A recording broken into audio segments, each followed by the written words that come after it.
Hey, what's up mga kabakets? Kamusta at magandang araw sa inyo? So naglabas ng NBA Central ng kanilang prediction sa East and Western Conference standings para sa ngayong 2023 to 2024 NBA season.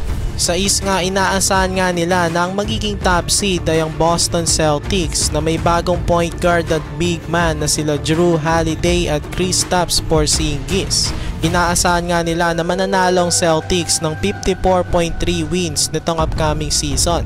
Medyo nakakagulat naman ang second seed nila dahil ang Young Guns na Cleveland Cavaliers ay ang tingin nilang makakakuha ng second spot ng East na may 48.6 wins naman na estimation. Third seed naman ay ang Milwaukee Bucks na may kakadagdag lang na Damian Lillard sa team. Inaasahan naman nila ito na makakakuha ng 48.5 wins ngayong season. Fourth seed naman ay ang Philadelphia 76ers na may 46.9 wins na estimation.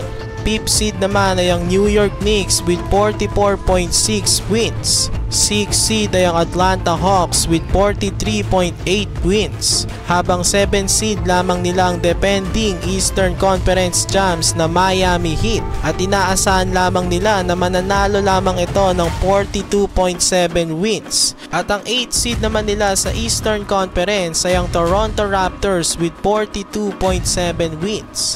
Dumako naman tayo sa Western Conference. Ang first seed nga nila ay ang Memphis Grizzlies na may estimation of 48.4 wins. Second seed naman nila sa West ay ang Minnesota Timberwolves na may estimation of 47.7 wins.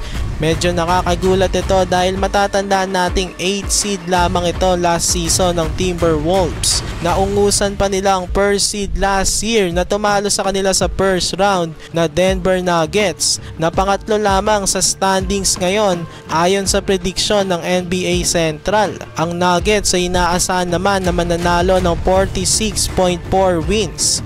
Fourth seed naman ay ang Golden State Warriors na may estimation of 43.7 wins. Ang fifth seed naman ay ang Phoenix Suns na kinukonsider naman na pinakamalakas daw na team on paper. Ang estimated na wins nga lang sa Suns ay 43.5 wins lamang. Sixth seed naman ay ang New Orleans Pelicans with the estimation of 43.2 wins. 7th seed ay ang Sacramento Kings with the estimation of 43.1 wins. At ang 8th seed daw ayon sa NBA Central ay ang Los Angeles Lakers na may estimation of 41.5 wins. Anong masasabi nyo sa prediction ng NBA Central sa magiging standings ng East and West sa upcoming season ng NBA?